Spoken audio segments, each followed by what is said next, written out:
siang dan salam sejahtera bagi kita semua. Pada hari ini kita akan melanjutkan kegiatan in-house training. Setelah kemarin topiknya yaitu tentang pengenalan kurikulum merdeka, kemudian dilanjutkan dengan CP atau capaian pembelajaran, dan alhamdulillah kita mendapatkan LK tugas bekerja masing-masing untuk mata pelajaran membuat capaiannya. Nah, berdasarkan Google Classroom dari yang 8 yang di-assign, Garutan ini cuma 4. Untuk mata pelajaran kejuruan itu ada 2 mewakili masing-masing. Farmasi 1, keperawatan 1, kemudian kipas, dan yang terakhir bahasa Indonesia. Mungkin kejuruan dulu ya, Bu ya. Oke. Untuk kejuruan silakan boleh untuk presentasi duluan, ke perawatan atau farmasi dulu. Kebetulan dua-duanya udah datang, Bu Tiwi dan Bu Novi. Formasi dulu nggak apa-apa. Bu Novi, silakan.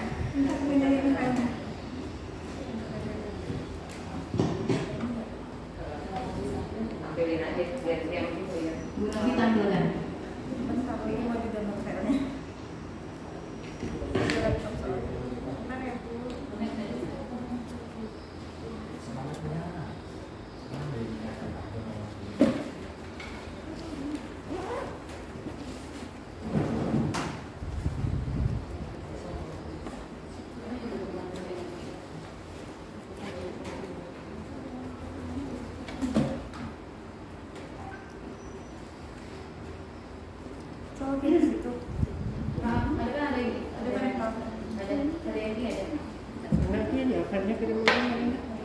Bukannya bisa dibuka di Classroom ya? Kalau ini nggak bisa di itu, nggak bisa dibuka di sini. Oh iya. Film kue aja ya? Nggak bisa di. Nggak bisa pakai ini. Oh gitu. Harus tahu nggak? Jadi ini nggak koneksi. Oh, ini juga nggak mau. Oh, sorry. Nggak mau dia. Udah play. Udah. Yes.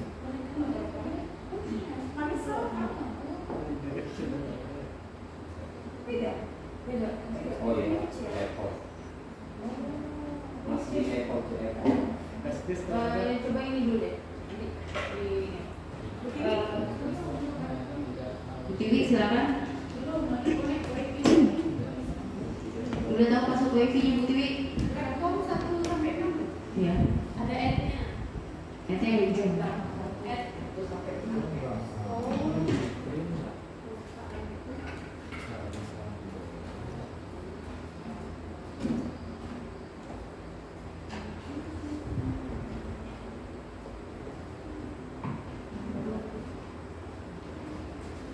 Saya dulu coba lah. One try. Yes, I will try.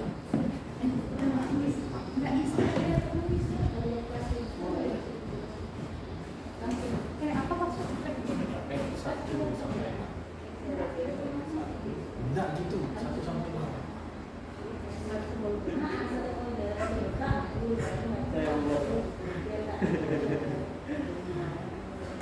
SAAM gitu.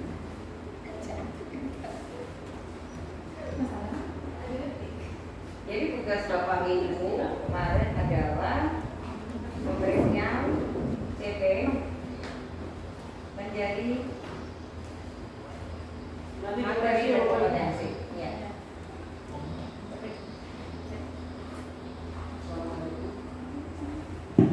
Assalamualaikum warahmatullahi wabarakatuh. Selamat sore Bapak Ibu semua. Baik, di sini saya coba mempresentasikan dari hasil yang sudah saya kerjakan. Nanti Bapak Ibu bisa koreksi, jadi yang kurang di mana, terutama di kompetensi. Saya hanya ambil 1 karena menurut hemat saya di kompetensi itu kan kata kerja. Yang mewakili kata kerja itu hanya memahami, yang lain termasuk bagian dari konten. Kalau kita ketahui, saya ngambil di materi layanan kesehatan. Di layanan kesehatan itu, seingat saya ada sekitar 6 elemen, dan kemudian ada CP gitu ya. Nah, CP-nya itu pada akhir fase E, peserta didik dapat memahami tentang proses bisnis secara menyeluruh bidang layanan kesehatan, termasuk meliputi K3. Kemudian ada dasar-dasar layanan kesehatan yang meliputi diantaranya penerimaan klien, identifikasi kebutuhan klien, perencanaan pemberian layanan, pelayanan pemberian layanan dan evaluasi pemberian layanan, serta pengolahan SDM di fasilitas kesehatan.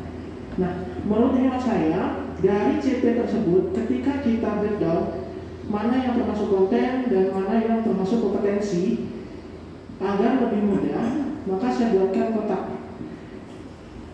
Nah, kalau dari sini, dari CP-nya tadi, itu kontennya hanya satu, yaitu memahami.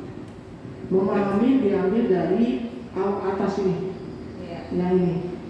Nah, mungkin Bapak Ibu bisa koreksi dari beberapa kata yang ada di sini, mana lagi yang menunjukkan kata kerja selain memahami? Masih ada tidak? Sekali lagi Bapak Ibu, konsep memahami di sini kita mengacu pada teori Widgets.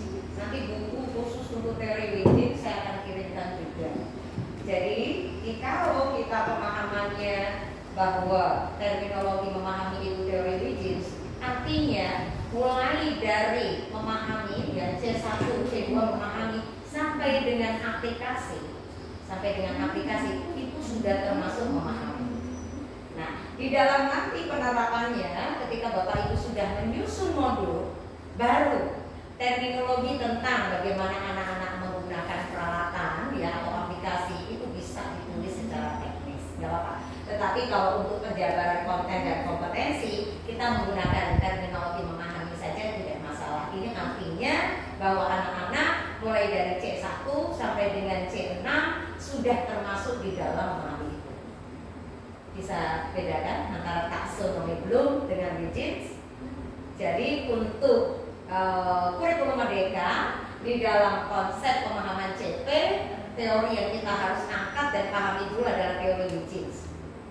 WIGGINS. Itu Widgets. Ya, baik, Pak. Oke, sedikit menambahkan. Jadi menurut pemahaman saya, ketika kita memahami taksonomi Bloom, itu memahami itu hanya di C1, tidak sampai dengan C6. Nah, kurikulum merdeka ini memahami itu dari C1 sampai dengan C6, gitu ya? Betul sekali. Nah, kira-kira seperti itu Bapak Ibu.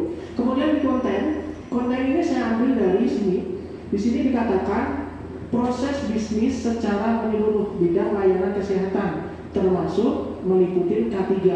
Nah, itu saya ambil satu sebagai materi pokok, yaitu di mana proses bisnis secara menyeluruh bidang layanan kesehatan termasuk meliputi K3. Nah, ini bisa di breakdown menjadi sebuah materi besar yang nanti Bapak Ibu bisa aplikasikan dalam bentuk modul, sehingga ketika pembelajaran bagaimana materi ini bisa masuk gitu. Kira-kira seperti itu. Boleh nggak saya kasih saran? Boleh Bu. Terutama untuk nomor 1 itu masih bisa di breakdown lagi. Artinya bahwa materi yang Bapak mau sajikan ya, terutama di rencana pembelajaran Bapak, proses bisnis secara menyeluruh bidang layanan kesehatan itu 1. Sementara untuk K3 itu terpisah. Karena materi K3 itu sendiri sudah banyak. Gitu. Jadi yang kedua itu materi khusus K3 bidang layanan kesehatan. Sementara kalau yang nomor 1 ini masih proses bisnis. Karena proses bisnis dengan K3 nggak bisa digabungin materinya. Nah, gitu ya Pak ya. Ini saran dari saya ya. Oke, lanjut Pak. Ya. Oke, betul juga. Terima kasih Bu. Ya. Jadi memang materi K3 itu banyak gitu. Banyak gitu. Memang agak sedikit beda dengan proses bisnis gitu. Itu kalau bisnis kan apalagi ini K3 berkaitan dengan layanan kesehatan. Iya. Kemudian yang ketiga ada dasar-dasar layanan kesehatan yang meliputi. Nah, kata meliputi ini menurut saya itu adalah bagian dari dasar-dasar layanan kesehatan tadi gitu. Iya. Makanya tidak saya buatin 4, 5, 6 dan seterusnya gitu. Hanya cukup saya buat sampai 3. Gimana Bapak Ibu? Kira-kira bisa dipahami dari CP yang sudah saya buat? Iya. Ada yang berikan komentar dulu sebelum nanti saya buatkan konklusinya. biar kelihatan Pak. Boleh diperbesar sedikit. Makanya udah saya. Oh, nah, ya, cukup.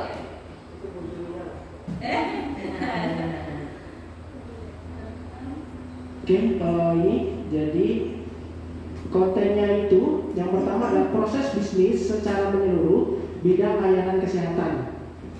Nah, kemudian di konten yang kedua materi dasarnya itu yaitu terkait dengan K3. Tapi K3-nya fokus ke bidang layanan kesehatan. Layanan ya Pak ya. Ya. Kemudian yang ketiga dasar-dasar layanan kesehatan meliputi. Nah, saya bilang karena mengikuti maka tidak saya buatin 1, 4, 5 dan selanjutnya ya. Maka saya buatin poin-poinannya ya. Nah ini bisa diambil dari sini nanti.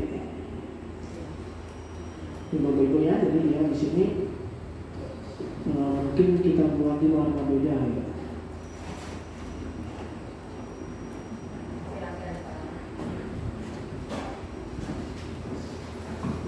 Oke ya, seperti ini Bapak-Ibu.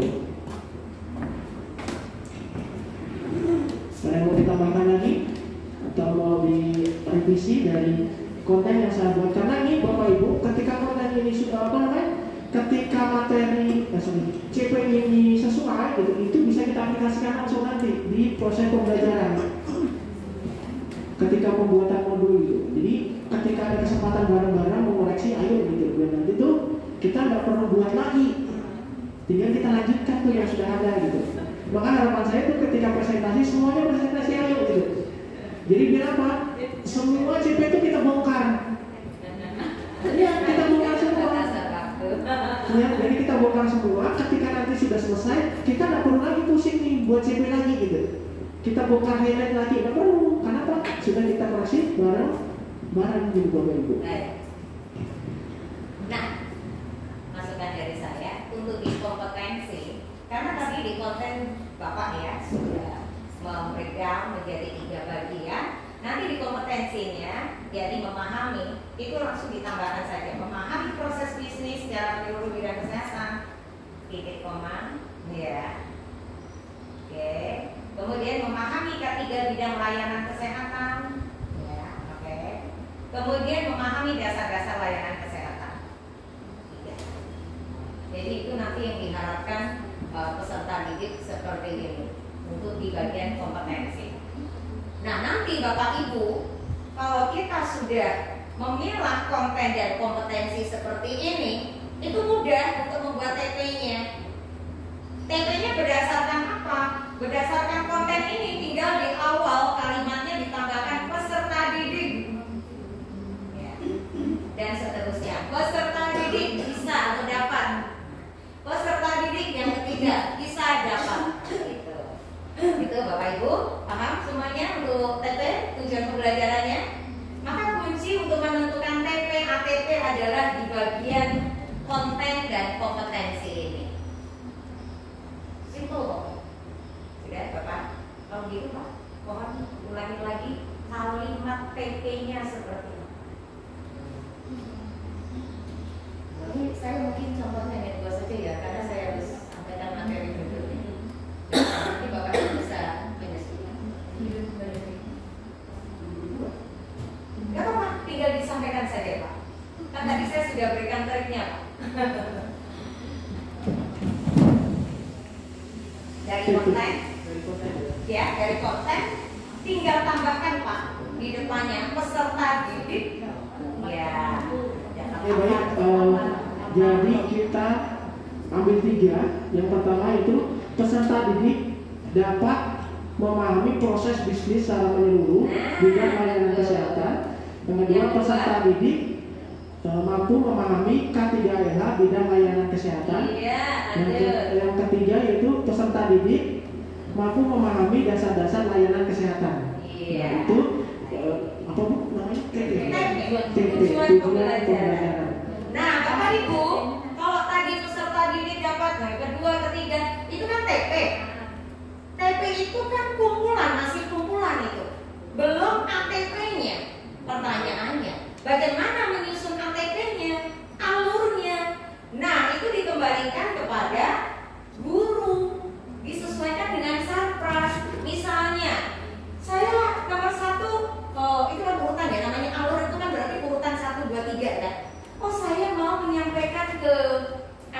ini poin 3 dulu. Nggak masalah. Misalnya ATP pertama menjadi alurnya itu menjadi peserta didik dapat memahami dasar-dasar layanan kesehatan. Nggak masalah dibolak-balik. Yang tidak boleh dibolak-balik adalah urutan kerja untuk hal teknis. Misal untuk prodi mesin kendaraan bermotor itu untuk membongkar atau membersihkan karburator itu berbau-bau, nggak bisa dibolak-balik. Tapi kalau yang ini masih bisa dibolak-balik. Jadi mengerti Bapak Ibu konsep dulu untuk CP, kemudian menjadi TP, kemudian menjadi ATP. Paham ya? Paham ya? Mudah kan? Yang penting kuncinya setelah CP kita pilih konten dan kompetensi. Kalau sudah ketemu konten dan kompetensinya, tinggal ditambahkan ya, kompetensi ditambah konten. Rumus dari TP itu kompetensi ditambah konten. Kompetensi ditambah konten itu sama dengan TP. Ya. Sementara di TP itu kan ada urutan 1, 2, 3, 4, 5. Itu semuanya belum urut. Yang mengurutkan adalah Bapak Ibu guru. Itulah yang disebut dengan ATP, alur tujuan pembelajaran. Jadi ATP itu sama saja TP ditambah alur. Ya sudah bagus Pak? Iya, jadi ATP-nya tinggal Bapak yang menentukan. Saya nggak bisa menentukan Bapak mau mulai dari proses bisnisnya dulu atau justru proses bisnisnya itu dibalik belakangnya, terserah Bapak. Kadang-kadang gini loh, kita untuk menentukan ATP itu harus dicocokkan dengan infrastruktur yang ada. Aduh, di dalam RAB ya kami kan biasa menyusun RKAS juga. Rencana untuk pembelanjaan peralatan itu belum ada nih di awal semester ini, tapi nanti. Maka ATP saya bisa ubah. Misalnya ini untuk hal-hal yang terkait dengan teknis membutuhkan peralatan, bisa alurnya kita ubah. Tetapi untuk prosedur pembelajaran yang sifatnya teknis yang tidak mungkin melakukan B sebelum A, ya, maka tidak boleh, tetap harus urut A, B, C, D sesuai dengan tujuan tadi. Tapi kalau tujuan yang Bapak sampaikan ini masih bisa dibolak-balik. Itu ya Bapak Ibu. Jadi kalau berbicara tentang TP-ATP itu kembalikan lagi. 1, kesiapan dari guru. 2, ya, kesiapan dari siswa. 3, kesiapan dari peralatan. Iya, kadang-kadang ya anak-anak setelah melalui proses tes diagnostik ya, dia belum paham tentang misalnya dasar-dasar layanan kesehatan masyarakat, itu boleh disampaikan dulu. Jadi Bapak Ibu, ini untuk yang keseluruhan. Nah, sekarang satu lagi yang umum saja. Yang umum saja 1. Yang umum apa kemarin ayo? Mata pelajaran apa?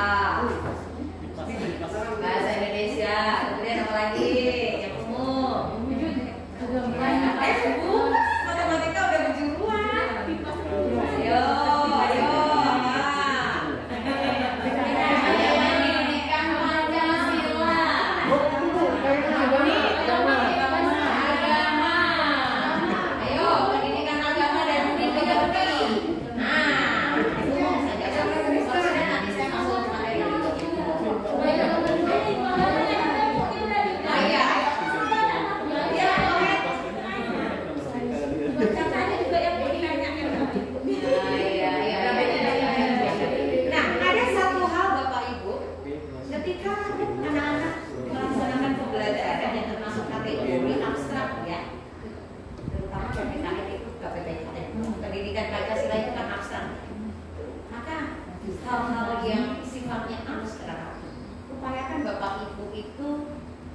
konkretkan dulu ketika anak belum paham.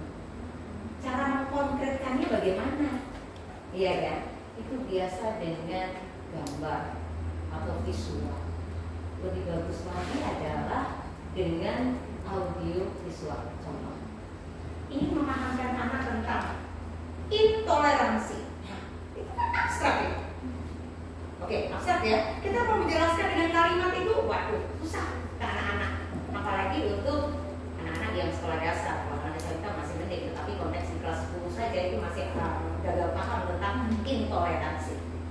Maka Bapak Ibu bisa tayangkan dengan itu. Nah, nanti akan bisa dimunculkan dengan pertanyaan pemantik. Ya. Nah, apa yang kalian bisa simpulkan dari kalau belum bisa menyimpulkan? Nah, inilah yang disebut dengan intoleransi dari film tadi. Jadi kuncinya Bapak Ibu, ketika anak-anak itu belum memahami hal-hal yang bersifat abstrak, konkretkan dulu. Konkretkannya dengan apa?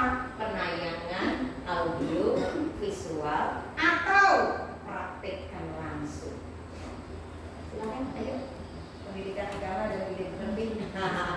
Ayo. Silakan, kolaborasi ya.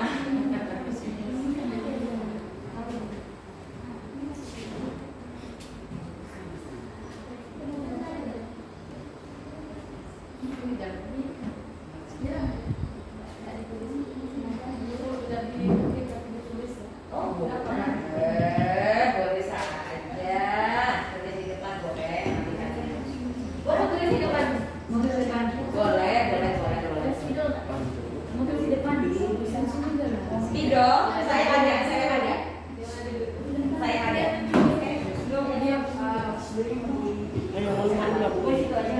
Oh ya sudah. Baik.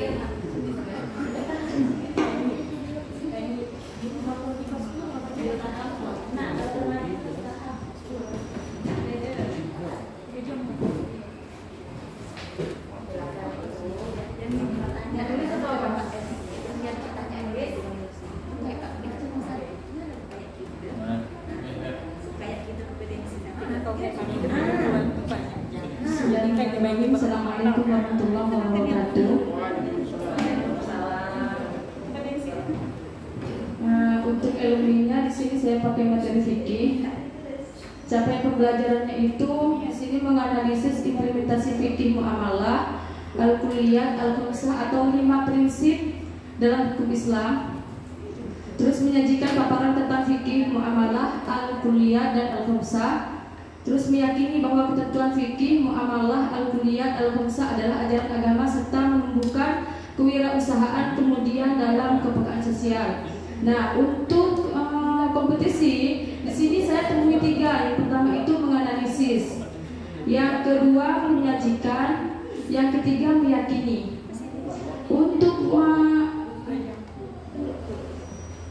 Untuk kontennya itu fikih muamalah, al-kulliyat, al-khamsah, yaitu tentang 5 prinsip dalam hukum Islam.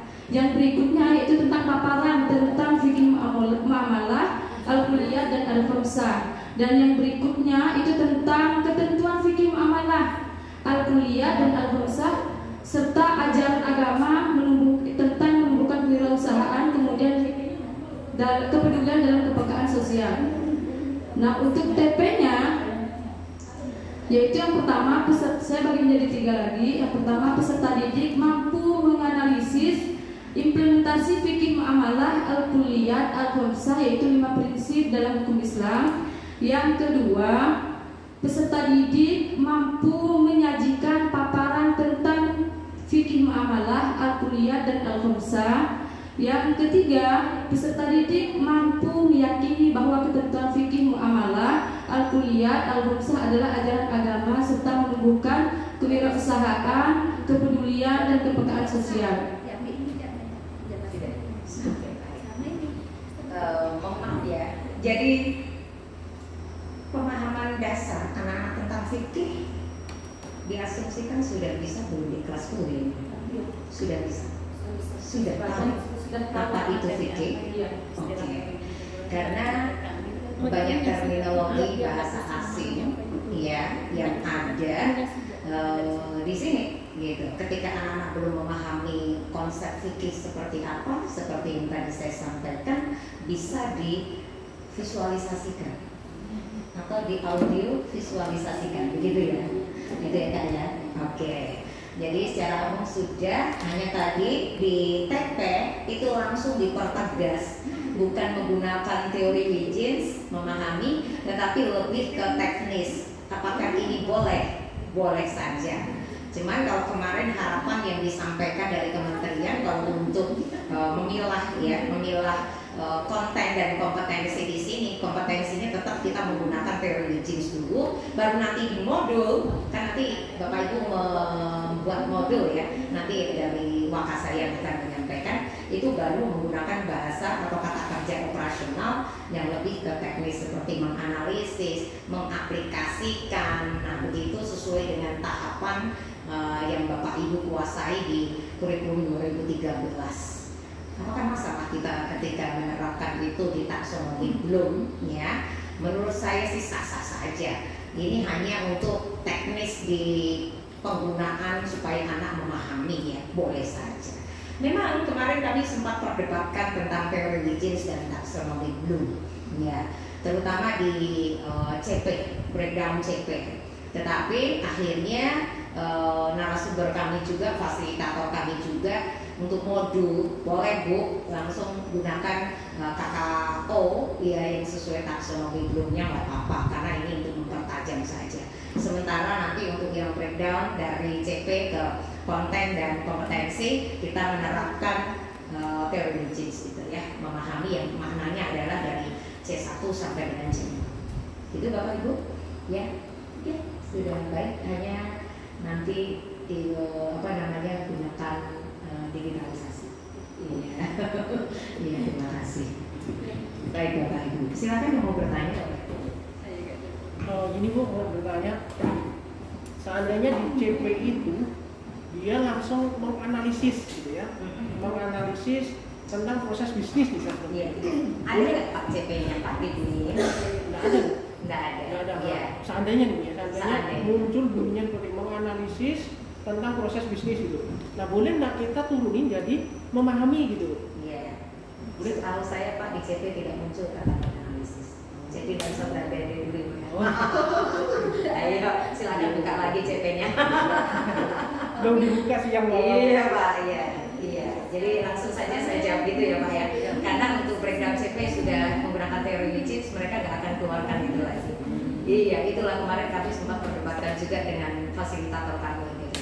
Tapi pada akhirnya buat yang win-win gitu lah ya. Jadi untuk breakdown CP ke konten dan kompetensi kita tetap mengacu pada Wiggins teori. Kemudian nanti ketika di modul menggunakan bahasa yang teknis boleh, menggunakan bahasa teknis boleh, mulai dari penerapan itu. Tapi tetap saja mereka tidak mengatakan atau mengklaim bahwa itu adalah teori taksonomi Bloom. Padahal untuk teori taksonomi Bloom itu juga sebenarnya sudah lebih ke teknis banget gitu ya kan. Kemudian di SMK kita harus menerapkannya mulai dari aplikasi ya sampai analisis dan aplikasi. Di atasnya itu dianggap sebagai hal yang paling rendah di dalam penerapan kompetensi di sekolah. Gitu ya Pak ya? Sementara itu dulu. Oke. Tapi pertanyaannya bagus kok ya. Siapa tahu nanti yang muncul CP perubahannya revisi lagi. Daripada tanya nanti bingung. Iya benar Pak, benar ya. Nah, pertanyaannya apakah boleh memahami gitu ya? Iya, gitu. Silakan. Ya. Bu, saya mau nanya, tadi itu kan contoh dari kebutuhan kan kompetensi kan cuma satu, cuma menjelaskan itu memahami tadi Pak. Bagaimana di suatu CP itu kalau kompetensinya lebih dari satu? Tetap saja pilih-pilih. Oh dibilang Iya, tetap dikeluarkan lagi kompetensi. Berarti pilih-pilih tergantung dari implementasi kita. Iya betul, Bapak Ibu, supaya nanti kita tidak salah paham tentang tadi itu cara ya Bapak Ibu menuju supaya kita bisa menentukan CP. Jadi tadi itu tools. Gimana sih supaya kita bisa membuat TP dengan cepat? Maka disajikan ya cara Dengan cara bagaimana? Memilah konten dan kompetensi. Nah, rumus dari TP itu kan simple. Kompetensi ditambah konten. Ya, di depannya ditambahin peserta didik.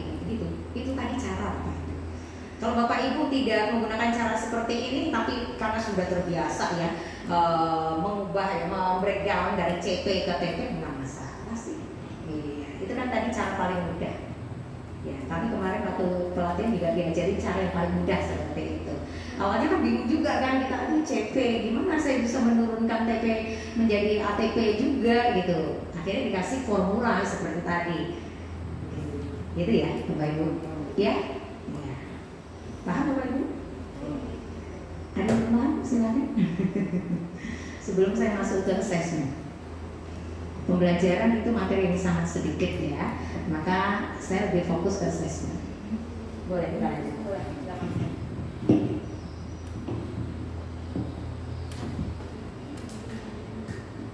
Nah, sebelum saya menjelaskan ini Bapak Ibu, besok kan materi P5. Walaupun Bapak Ibu di sini tidak menjadi fasilitator P5, saya berharap Bapak Ibu hadir juga ya. Karena apa? Siapa tahu ya, Bapak Ibu di tahun yang akan datang juga menjadi fasilitator P5. Atau di kelas menjadi wali kelas, anak-anak bertanya kepada Bapak Ibu wali kelas, Bu ini gimana, bisa menjawab. Jadi di sini fasilitator P5-nya ada berapa? Oh belum. Oh iya, oke ya. Berarti aman. Berarti semuanya wajib ikut. Kemudian di hari Kamis nanti pembuatan modul, dan rencana karena di hati Bapak Ibu itu sampai hari Jumat kan? Iya, modul itu nantinya bisa terselesaikan di 2 minggu yang akan datang. Mungkin saat ini 2 minggu yang akan datang itu bisa selesai minimal Bapak Ibu ya, minimal 1 CP minimal ya. Kalau bisa lebih penasaran ya Bu, pembuatan modul itu per CP atau kalau ada 6 CP 6-nya mau digabungkan terserah Bapak Ibu yang bisa menganalisis, karena saya tidak tahu ya kompetensi yang Bapak Ibu sampaikan. Yang jelas Bapak Ibu di CP ya, di CP itu kadang-kadang kan muncul beberapa kompetensi kan. Nah misalnya untuk supaya rapi lah ya, untuk modul itu permato. Kalau menurut saya permato itu lebih enak. Kita kalau seandainya nanti Bapak Ibu nggak mengajar, ada guru pengganti, tinggal modul itu disiapkan, mengikuti alur yang ada di modul. Ya, berbasis mata pelajaran. Itu ya. Ada lagi yang mau bertanya Bapak Ibu? Khusus untuk modul nanti bisa berdiskusi dengan bakat saya ya. Baik Bapak Ibu, kita lanjutkan.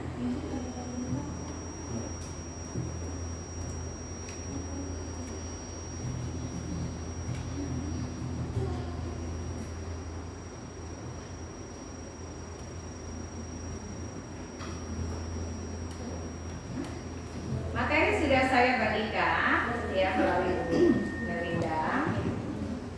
Nah hari ini Bapak Ibu kita akan mengupas ya belajar bersama deh tentang paradigma assessment.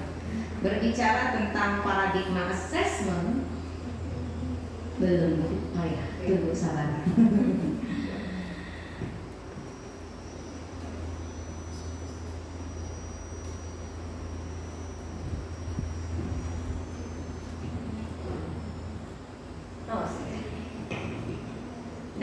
Berbicara tentang paradigma assessment Bapak Ibu, itu tidak luput dari kegiatan pembelajaran kita. Nah, di kurikulum Merdeka ya, ada beberapa prinsip pembelajaran yang harus kita pahami bersama, yang berbeda ya, yang berbeda dengan kurikulum 2013. Namun lagi-lagi saya katakan, implementasi kurikulum Merdeka itu bukan baru 100%, tetapi semuanya juga mengadopsi dari kurikulum 2013. prinsip-prinsip pembelajaran yang ada di kurikulum 2013 itu sebenarnya sudah terimplementasikan sebelumnya di kurikulum KTSP. Sama maknanya dengan kurikulum Merdeka. Yang ada di kurikulum Merdeka sebenarnya sudah terimplementasi di kurikulum 2013 begitu. Nah, prinsip-prinsip pembelajaran terutama untuk di SMK ya Bapak Ibu ya. Yang pertama bahwa sebagai guru kita harus perhatikan tahap perkembangan dan tingkat pencapaian peserta didik saat ini. Maka di kurikulum Merdeka kita mengenal ya terminologi level. Ya, untuk SMK itu ada level E dan F. Nah, terkait dengan memperhatikan tahap perkembangan dan tingkat pencapaian peserta didik saat ini, maka Bapak Ibu harus kuasai atau terminologi Jeans yaitu pahami CP dulu, pahami TP, dan pahami ATP. Untuk apa? Untuk merancang pembelajaran. Merancang pembelajaran Bapak Ibu ya atau instructional design itu perlu Bapak Ibu buat. Merancang pembelajaran kalau dulu di kurikulum 2013 Bapak Ibu bisa buat dalam bentuk FPP ya, dan sekarang untuk kurikulum Merdeka modul. Namun apakah tanpa modul kita bisa merancang FPP? Untuk tahun ini masih diberikan fleksibilitas oleh pemerintah.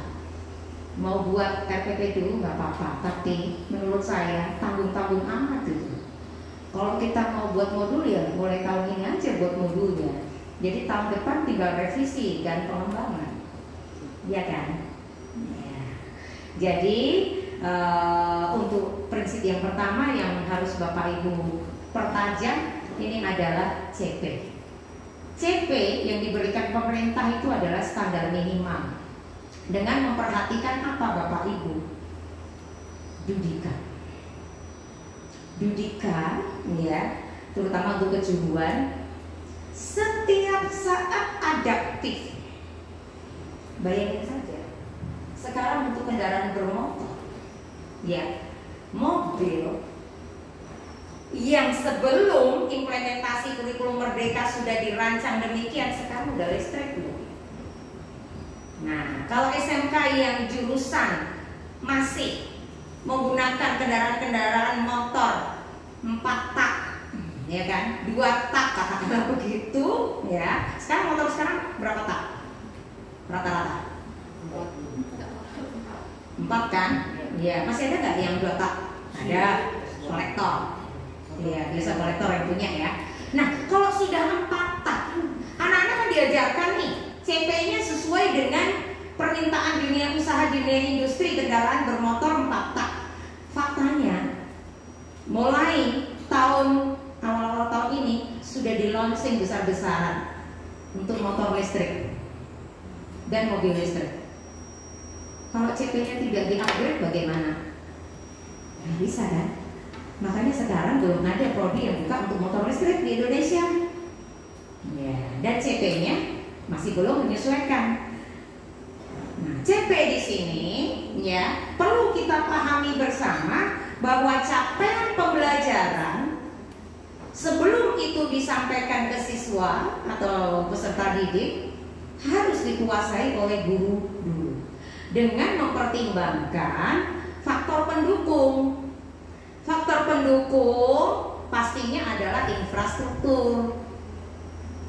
Kompetensi gurunya oke, didikanya oke, supporting oke, infrastrukturnya nggak oke, CP tidak akan tercapai. CP tidak akan tercapai. Nah, maka dari itu, ya, hal-hal yang seperti ini memang perlu kerjasama yang baik antara pihak yang berkepentingan. Kalau di yayasan ya dengan yayasan. Ya. Namun yayasan lagi-lagi kan harus dianalisis juga kemampuannya. Bapak Ibu menuntut peralatan yang canggih yang harganya puluhan ratusan juta. Tapi belum ada dananya. Bapak Ibu nggak boleh menuntut itu. Makanya pentingnya tadi ATP, alur tujuan pembelajaran itu disampaikan, disesuaikan. Itu yang Bapak Ibu ya. Yang kedua, prinsip pembelajaran yang kedua adalah pembelajaran sepanjang hayat. Prinsip pembelajaran sepanjang hayat, Bapak Ibu, ini sebuah refleksi yang bisa kita ajak anak-anak, terutama juga guru. Bapak Ibu guru namanya belajar. Itu bukan -1 ketika kita mau mengajar. Teori yang Bapak Ibu mungkin mampu dalam hitungan one click anak-anak bisa akses, terutama yang explicit knowledge, teori. Makanya ya, pembelajaran sepanjang hayat dengan pemikiran anak itu tidak nol. Kalau Bapak Ibu mau mengajarkan materi A, Bapak Ibu jangan punya persepsi bahwa anak-anak nol. Karena anak itu mau mengakses kapanpun bisa kok, gurunya sedang menjelaskan kemudian dibuka handphone juga bisa, kecuali Bapak Ibu larang. Biasanya kan ada strategi Bapak Ibu guru yang melarang anak untuk buka handphone karena dikhawatirkan ketika Bapak Ibu menjelaskan, anak-anak itu aksesnya lebih cepat daripada Bapak Ibu. Itu gitu. Tuh. Kemudian yang berikutnya, apa yang dimaksud dengan pertanyaan pemantik? Di dalam pembelajaran Bapak Ibu bisa menggunakan pertanyaan pemantik itu yang bisa memberikan stimulus kepada anak-anak untuk mau mengelaborasi materi. Pertanyaan pemantik itu yang bisa memberikan stimulus, tentu dalam bentuk kalimat tanya. Misalnya Bapak Ibu mau mengajarkan tentang komunikasi apa tadi Pak? Pelayanan kesehatan. Iya. Maka Bapak Ibu bisa pantik dengan pertanyaan apa yang kalian ketahui ya tentang pelayanan kesehatan di Pontianak saat ini. Lebih fokus lagi di puskesmas di mana anak-anak itu. Mereka nanti bisa bisa mengelaborasi cukup banyak itu. Oh ya, ternyata ketika saya ke puskesmas itu, ya saya datang itu tidak disapa, bahkan saya dibentak-bentak, misalnya seperti itu. Ini kan konsep layanan itu. Layanan kesehatan itu kan juga harus mengacu pada layanan prima, excellent service. Nah, maka di materi Bapak tadi, kalau bicara tentang bisnis layanan kesehatan, itu bisa dimasukkan layanan prima atau excellent service di bidang kesehatan, layanan kesehatan. Bicara service excellent aja Bapak Ibu itu sudah satu modul. Makanya tadi kalau Bapak tidak pecah-pecah lagi, pasti Bapak akan menyampaikan ya sepenggal-sepenggal saja. Nah makanya untuk membreakdown ini ada aspek berikutnya, yaitu berapa JP yang Bapak Ibu dapatkan. Ya, JP-nya apa? Kalau JP-nya hanya 2, nggak mungkin itu Bapak Ibu breakdown lagi. Ya, JP-nya itu penting. Nah, kemudian prinsip pembelajaran yang ketiga adalah mendukung perkembangan kompetensi dan karakteristik PESDIK secara holistik, menyeluruh. Metode-metode apa yang bisa Bapak Ibu terapkan di persekolahan ini? Banyak sih. Inquiry, ya, menemukan. Kemudian berbasis project, bisa ya, berbasis masalah, atau terdiferensi sebagai pembeda. Misalnya Bapak Ibu mau menganalisis K3, ya, kesehatan keselamatan kerja di puskesmas. Puskesmas saja nanti bisa dianalisis lagi. Puskesmas yang di olah-olah tubuh dengan di mana sini yang dekat itu gang sehat beda. Nah, itu yang dimaksud dengan terdiferensi, pasti akan beda. Termasuk juga misalnya karena didukung dengan alat tertentu, itu juga pastinya akan terdiferensi. Mengukur tensi nggak usah jauh-jauh. Itu ada yang menggunakan manual, ya, karena di sekolah ini punyanya manual. Tapi ada alat yang lebih canggih. Di Puskesmas Gang Sehat saya pernah lihat, karena kami itu satu grup di situ. Itu yang alatnya kita masukin dulu. Nggak tahu mahal kali ya harganya ya. Mahal ya. Nah, katanya validitasnya lebih baik daripada menggunakan yang konvensional. Karena konvensional itu dipengaruhi oleh orang yang mengukur. Orang yang mengukur, maaf, tidak sensitif. Ya, hasil akurasinya juga beda. Mengukur gula darah itu dengar-dengar yang menggunakan tester seperti di mana yang harganya 10.000, 12.000 itu beda ketika diuji lab beneran karena pengaruh alat. Makanya ini yang dimaksud dengan terdiferensi, ada faktor pembedanya.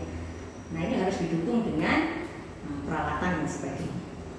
Kemudian pembelajaran, prinsip pembelajaran yang keempat yaitu pembelajaran harus relevan dengan konteks. Bapak Ibu, kata orang, kami nggak bisa mengajarkan anak-anak karena peralatan kami itu kan biasa-biasa saja. Bapak Ibu tidak boleh seperti itu juga. Tetapi harus dipahami dengan konteks yang ada di persekolahan itu, infrastrukturnya bagaimana. Seperti di sekolah kami juga peralatan tidak lengkap kok. Ya, ini kami mulai agak lengkap karena dibantu oleh pemerintah. Karena SMK PK itu dapat bantuan 1,3 miliar. Kami bisa berikan alat, bisa bangun studio dan sebagainya, dan itu mendukung. Namun sebelumnya, kalau anak-anak mau latihan fotografi, yang kami miliki hanya kamera DSLR yang harganya 9 jutaan, ya sudah manfaatkan itu. Ya, mungkin kamera-kamera yang mirrorless ya, itu juga kita manfaatkan, bahkan handphone. Makanya harus sesuaikan. Bapak Ibu ketika membuat rancangan pembelajaran harus menyesuaikan peralatan. Jangan sampai Bapak Ibu mengajarkan pembelajaran misalnya bagaimana mengukur tensi dengan menggunakan alat digital. Ternyata yang Bapak praktekkan konvensional. Nggak bisa. Makanya kesepakatan guru dengan lembaga itu penting, ditawar. Makanya kalau ragu-ragu, ubah di ATP. Wah, ini peralatan dijanjikan misalnya nanti baru bisa. Udah, ATP-nya alurnya saya ubah dulu deh. Prediksi saya nanti di bulan Februari aja lah ini. Nah, berarti urutannya lagi. Kemudian Bapak Ibu, ya, untuk pembelajaran fisik yang keempat tadi kita harus melibatkan pendidikan. Nah, ini pengalaman dari kami. Jujur ya Bapak Ibu, ya, awal-awal saya memimpin SMK itu peralatan kami betul-betul sangat terbatas. Sangat terbatas. PC kami aja untuk anak-anak multimedia, RAM-nya baru 4. Awal saya jadi kepala sekolah pusing banget. Padahal tuntutan untuk desain grafis itu minimal RAM-nya harus 8. Akhirnya kami pikirkan gimana caranya supaya anak-anak bisa menggunakan RAM 8. Saya beli PC satu saja. RAM 8 itu lumayan mahal ya, apalagi yang 32, kami punya yang 32, itu pun hanya 2 saja, itu kan bantuan juga. Nah, itu cara belajarnya bagaimana? Ya, satu kelompok, per kelompok. Nah, itu mensiasati kalau kita kekurangan peralatan. Atau kita libatkan pendidikan. Ya, di sini ada kan pendidikannya ya. Nah, jadi kalau kita tidak punya peralatan, anak kita bawa ke pendidikan. Kami juga kemarin, kami nggak punya studio waktu itu, kami belum punya studio. Kami bawa ke TVRI. Ya, sekarang kami lagi bangun studio podcast sudah ada, ya. Kemudian studio video sudah kami on progress, studio khusus fotografi on progress. Sebelumnya kami bawa ke Dudika. Makanya ini penting bahwa kita perlu melibatkan Dudika. Makanya saran saya nanti di komunitas ini ya ada koordinator khusus humas.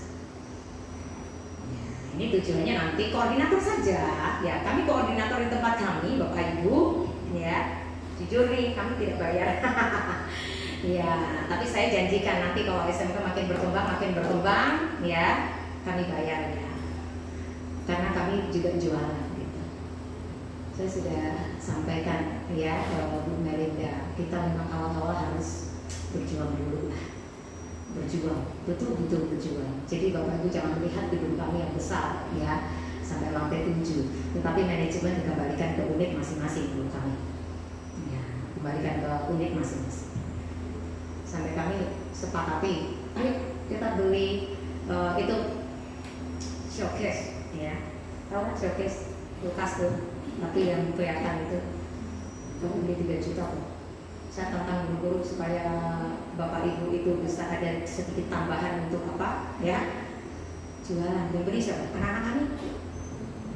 Iya, anak-anak kami. Nanti ada yang menghitung untungnya itu sebulan untungnya bisa 200.000. Nah, itu kami bisa bantu untuk bayarkan koordinator. Itu cara kami. Ya berjuang sih, memang harus berjuang. Gak bisa kalau kita itu gimana ya, hanya berharap ngandelin terus social moving gitu ya, ngandelin. Kalau saya nggak dibayar saya nggak mau kerja. Saya kalau nggak dibayar itu malas. Nah itu jangan Bapak Ibu. Bu Nana bisa ngomong kayak gitu. Nah ya kan, saya pengalaman kayak gitu kok. Saya pengalaman betul. Saya pernah digaji hanya 203.000. Segitu. Nah, tapi kita harus berjuang.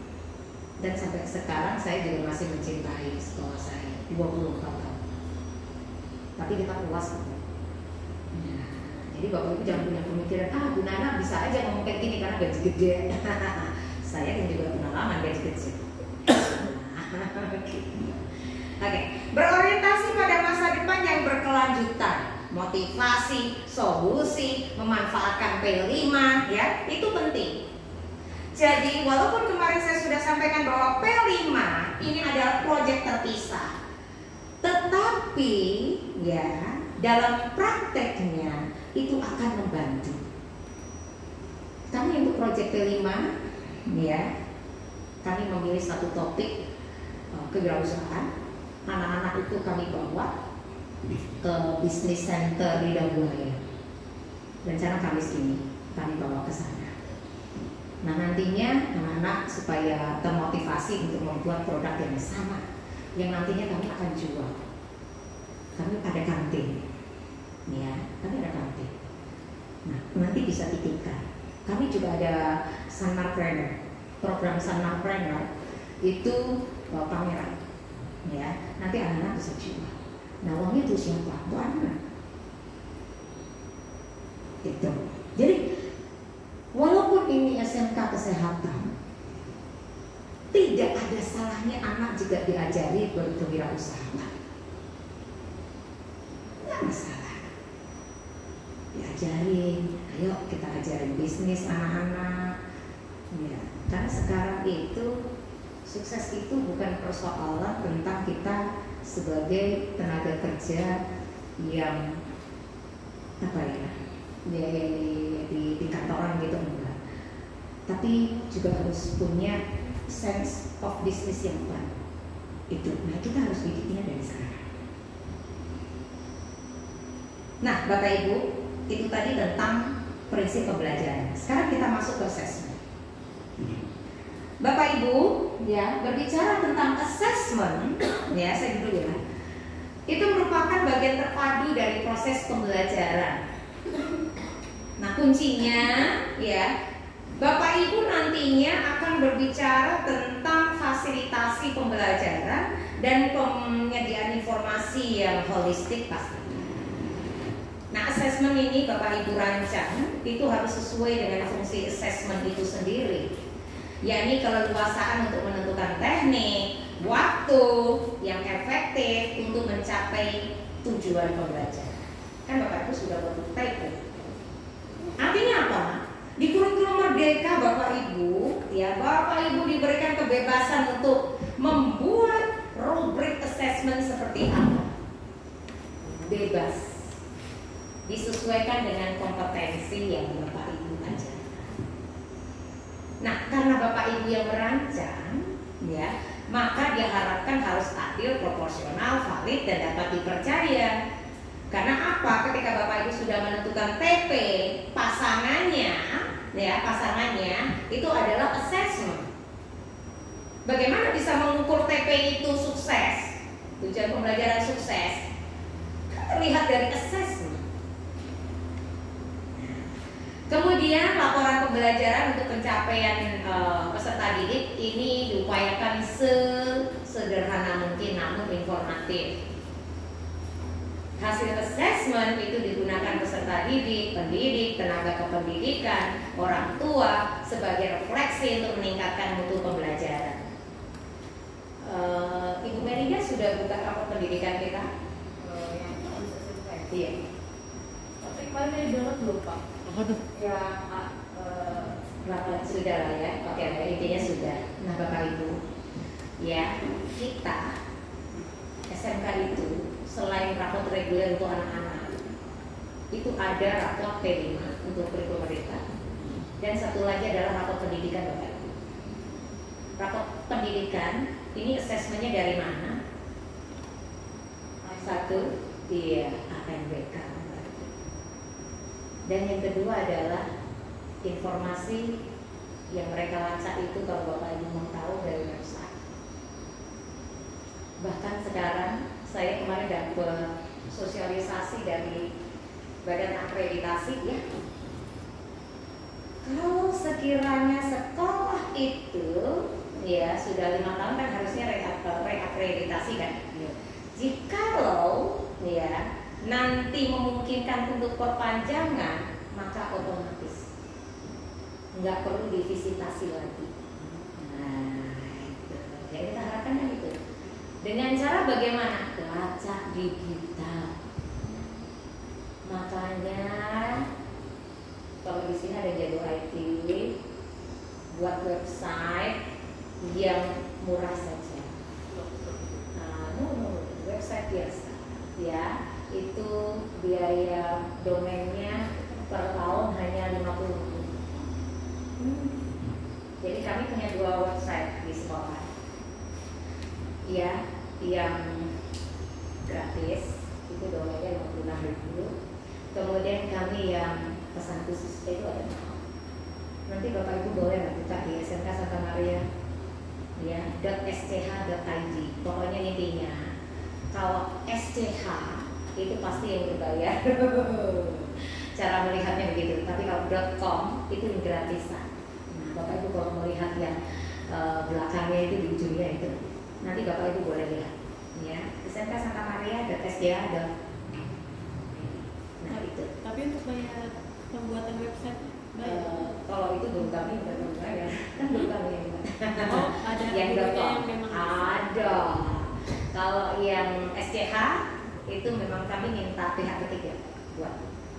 Karena kisaran berapa ya? Kalau yang SCH kisaran pembayaran Kisarannya ya. website-nya? Kemarin saya habis sekitar nggak mahal sih, hanya 4 juta. Ya, 4 juta kan nggak terlalu mahal, tapi bagus. Iya, tampilannya bagus, dashboardnya pun bagus, dan betul-betul elegan lah. Sekolah itu supaya bisa dikenal itu kan sekarang zaman sekarang itu dari website dan satu lagi IG, Facebook, ya. Kami Facebook aja macam-macam itu. Dan komunitas saya minta buat IG. Prodi accounting ada sendiri, prodi pemasaran ada sendiri IG-nya. Iya. DKV ada sendiri, OSIS ada sendiri. Iya, Mandarin ada sendiri. Ya, gitu sih cara kami begitu. Facebook ada sendiri. Nah, bahkan saya pesan tuh ke OSIS itu anak kami ya, tiap hari bikin, intinya prinsipnya ya, marketing itu simpel, suksesnya marketing. Orang lihat aja itu sudah suksesnya marketing. Jangan berpikir kalau penjualan Anda beli baru sukses. Itu bedanya penjualan dengan marketing. Jadi kalau marketing saya lihat, makanya kan kita kan bisa lihat itu viewernya berapa. Semakin meningkat, upgrade ya terus gitu. Itulah suksesnya marketing, Bapak Ibu. Kalau suksesnya marketing, apakah ada potensi untuk penjualan? Ya, jawabannya begitu. Gitu. Dan saya sudah buktikan, karena murid kami pernah turun drastis sampai 102. Murid kami tinggal 23. Serius? Pas 10 murid tinggal 23. Saya pusing bagi jam guru itu. Jangan bilang kepala sekolah gak pusing.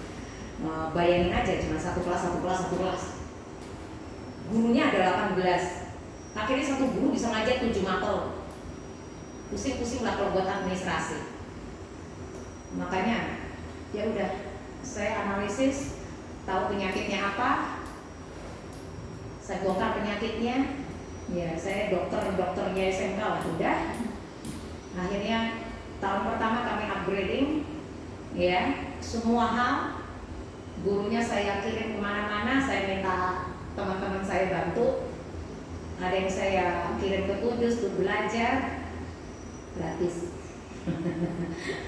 Ada yang saya minta ke Pusdatin, kebetulan di Indonesia yang pembuat konten Pusdatin seluruh Indonesia hanya 10 sekolah, salah satunya adalah SMK Santa Maria.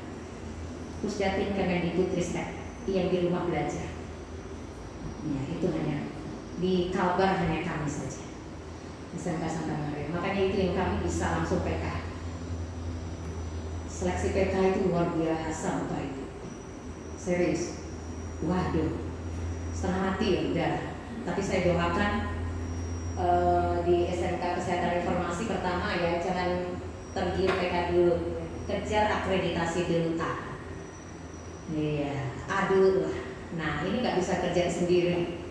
Tapi semua guru harus kerja keras. Kerja keras kembali. Ya, itu yang penting. Dan kompak. Kalau udah kompak, udah jalan. Nah, paradigma assessment yang harus diperhatikan Bapak Ibu ini adalah dimulai dari mindset kita dulu. Mindset gurunya. Menerapkan pola pikir bertumbuh ini penting. Jadi ketika Bapak Ibu sudah berpikir bagaimana bahwa hari ini lebih baik dari kemarin dan besok harus lebih baik dari hari ini, itu penting. Yang kedua, sekolah diberikan keleluasaan untuk menentukan teknik dan jenis assessment. Tadi saya sudah sampaikan.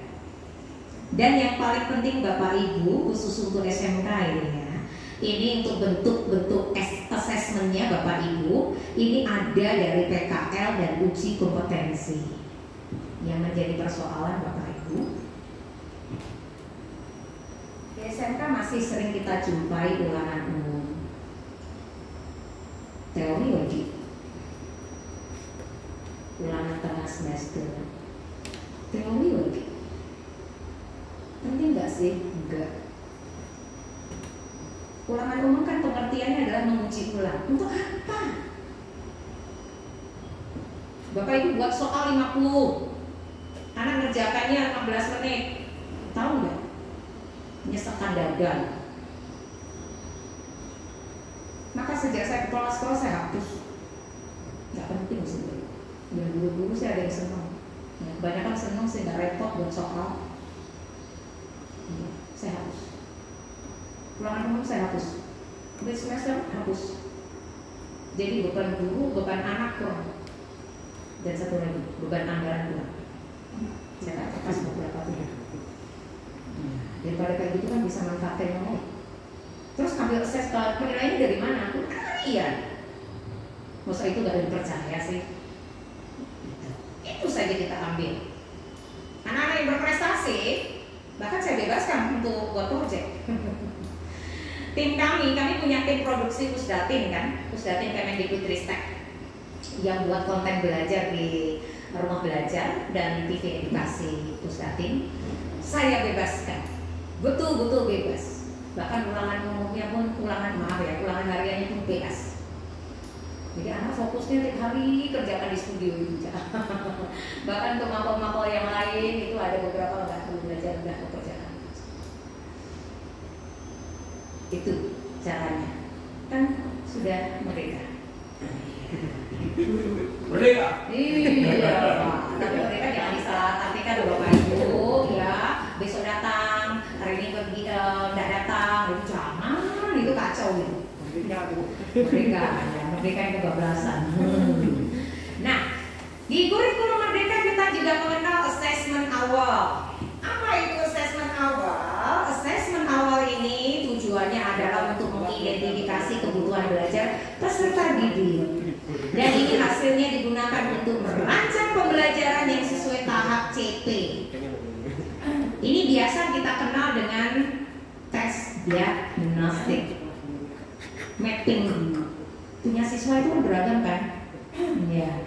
Anak ini tertulis sih lulus level D SMP.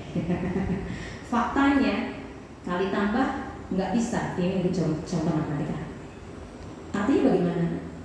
Kita tahunya anak ini nggak tahu ya dengan assessment diagnostik tadi. Maka apa yang kita lakukan? Iya, kita berikan bimbingan khusus. Anak kami Bapak Ibu itu juga banyak kali bagi tambah kurang aja masih bingung. Iya kan? Nah, akhirnya kami berikan kesempatan gurunya, tolong beri bimbingan di luar jam, ya. Ya sudah di luar jam dan gurunya ya sudah. Aduh, saya nggak ada waktu, awalnya begitu sih. Ya, biasa itu. Kemudian lanjut. Nah, alur assessment Bapak Ibu. Pertama menentukan TP. Nah, saya yakin Bapak Ibu sudah punya TP kan dari masing-masing mapel ya. Kemudian merancang indikator, yaitu memastikan kedalaman tujuan, membuat indikator yang mencakup aspek kognitif, sikap dan keterampilan, menyusun strategi assessment, menyiapkan alat ukur dan instrumennya, bentuknya rubrik, nanti saya berikan contohnya semuanya, menyiapkan instruksi dan panduan untuk murid TLK. Makanya Bapak Ibu, sekarang kan kita biasakan dengan TLK ya. Nanti dengan anak-anak juga cukup dengan TLK Bapak Ibu. Iya, cukup dengan TLK saja, itu lebih asik daripada Bapak Ibu ceramah terus dari jam pertama sampai jam ke-7. Bosan. Kemudian mengolah hasil assessment dan bukti pencapaian peserta didik untuk membuat inferensi atau kesimpulan atau konklusi mengenai pencapaian peserta didik dalam tujuan pembelajaran. Dan terakhir adalah menyusun rapor. Jenis assessment, ini yang penting. Assessment itu Bapak Ibu ada dua. Yang pertama adalah assessment formatif. Yang kedua adalah assessment sumatif. Assessment formatif Bapak Ibu tidak masuk rapor. Assessment sumatif itu masuk rapor. Nah, contohnya apa? Jadi tiap hari ini misalnya dalam pembelajaran kan Bapak Ibu menyiapkan rubrik, ya kan? Kemudian anak-anak silakan buka modul halaman pertama, silakan baca. Nah, siapa yang bisa menjawab dari pertanyaan ibu ya? Yang pertama ya, si A menjawab. Itu dinamakan assessment formatif. Artinya apa? Assessment yang dilakukan di dalam proses pembelajaran namanya formatif. Nah, terus sumatifnya bagaimana? Assessment sumatif ini yang direncanakan. Oh, setelah TP1 saya mau ujikan anak dengan tes ini. Ya, kalau biasa disebut ulangan harian itu. Maka itu bisa diakumulasikan nanti untuk menjadi project, itu juga bisa.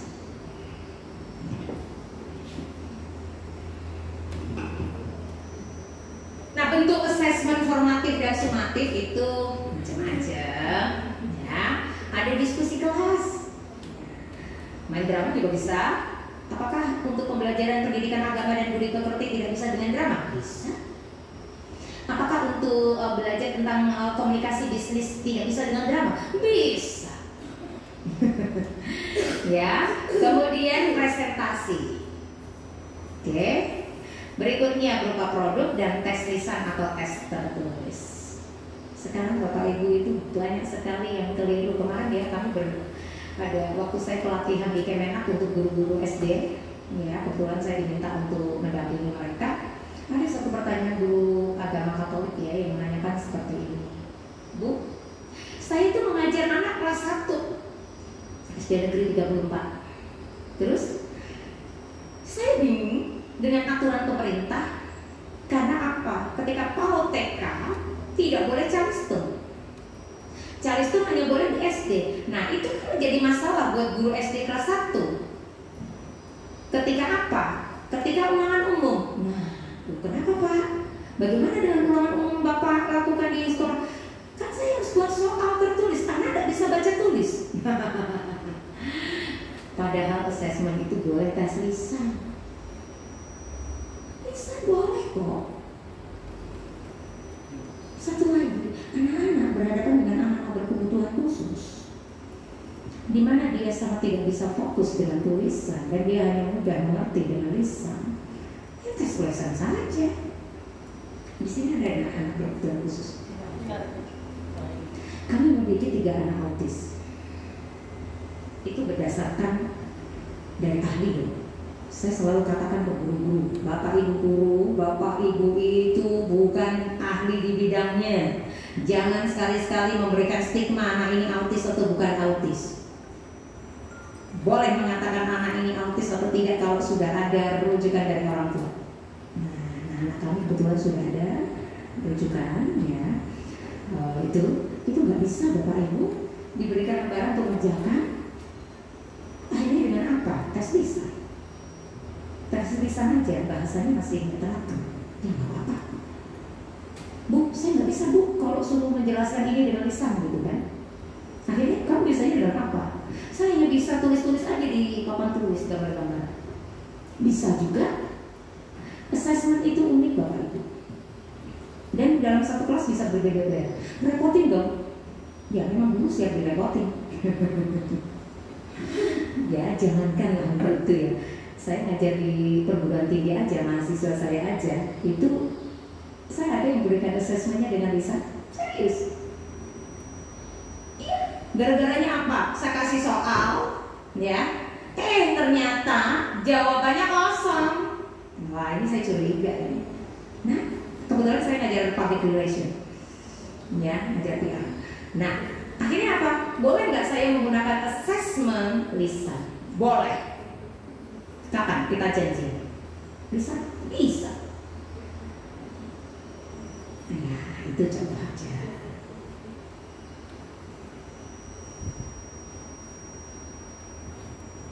Lanjut Bapak Ibu. Nah sekarang, bagaimana pelaksanaan asesmen sumatif dan formatif tadi Bapak Ibu? Pelaksanaan asesmen formatif dapat dilakukan dengan memperhatikan beberapa hal berikut ini. 1. Dilaksanakan bersamaan dalam proses pembelajaran yang kemudian ditindaklanjuti untuk memberi perlakuan berdasarkan kebutuhan, lagi-lagi kebutuhan loh ya, dari peserta didik untuk proses perbaikan. Nah, pendidik ini dapat menggunakan berbagai teknik, misalnya observasi, performa, ya, maupun tes. Tindak lanjutnya Bapak Ibu bisa dilakukan langsung dengan memberikan feedback, ya, atau melakukan intervensi. Dan pendidik dapat mempersiapkan berbagai instrumen. Wah, kalau gitu jadi guru harus menyiapkan instrumen yang beragam. Pusing dong. Ya, tergantung perspektif sih Bapak Ibu. Rubrik itu kan nggak harus yang jelimet gitu ya. Rubrik itu kan bisa dibuat simple, model checklist ya kan. Kolomnya hanya beberapa, boleh saja. Sementara untuk pelaksanaan assessment sumatif ini dilakukan akhir lingkup materi, ya, untuk mengukur kompetensi yang dikehendaki sesuai TP. Ya, jadi makin banyak TP yang Bapak Ibu butuh, assessmentnya menyesuaikan.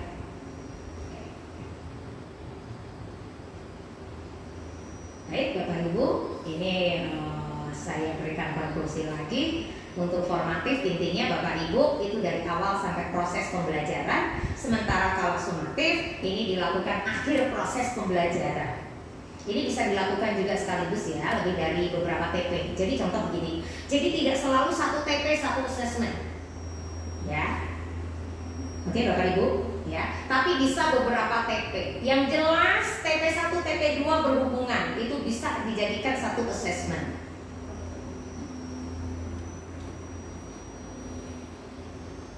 Nah, secara sifat dari assessment formatif itu tidak berisiko tinggi Bapak Ibu. Mengapa dikatakan tidak berisiko tinggi? Karena Bapak Ibu, formatif tidak menentukan kenaikan kelas.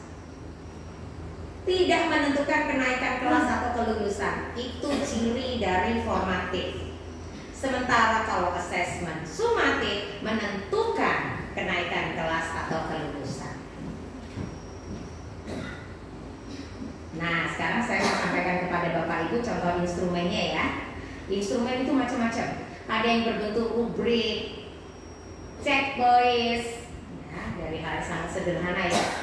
Catatan anekdotal, grafik, observasi, project, tes lisan, tes tertulis, portofolio, penugasan, dan sebagainya. Itu Bapak Ibu bisa lihat.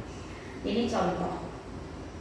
Ya, contoh rubrik di mana di sini hanya ada 3 kolom aja kriteria, tidak memadai. Nah, sudah gitu saja kan? Bisa. Misalnya di sini yang jurusan apa itu untuk misalnya ya mau assessment tentang bagaimana mengukur tensi, ya. Bapak Ibu tinggal buat saja assessment. Ya, kriterianya apa? Kemudian tidak memadai boleh seperti itu. Artinya kalau memadai ya dia sukses lah ketika mengukur tensi orang dengan cara yang benar misalnya. Kemudian ini contoh rubrik kriteria ketuntasan tujuan pembelajaran ya. Bisa dengan kategori baru berkembang, layak, cakap, mahir. Boleh kita menggunakan rubrik seperti ini. Ini contoh saja Bapak Ibu, semuanya nanti dikembalikan kepada Bapak Ibu. Nah sekarang bagaimana dengan mengolah hasil assessment dalam satu TP? Assessment sumatif itu dilaksanakan secara periodik setiap selesai satu atau lebih TP. Jadi kalau Bapak Ibu menyampaikan ya pembelajaran satu TP udah selesai mau assessment boleh, atau satu TP 2 TP mau assessment boleh. Ya. Hasil assessment itu diolah menjadi capaian dari tujuan pembelajaran setiap peserta didik. Dan pendidik Bapak Ibu bisa menggunakan data kuantitatif atau kualitatif sebagai hasil assessment pembelajaran. Ini contoh untuk kriteria ketuntasan tujuan pembelajaran yang maksimal. Boleh digunakan seperti ini, pakai interval misalnya. Oh 0 sampai 40 misalnya ya, berarti anak ini belum mencapai.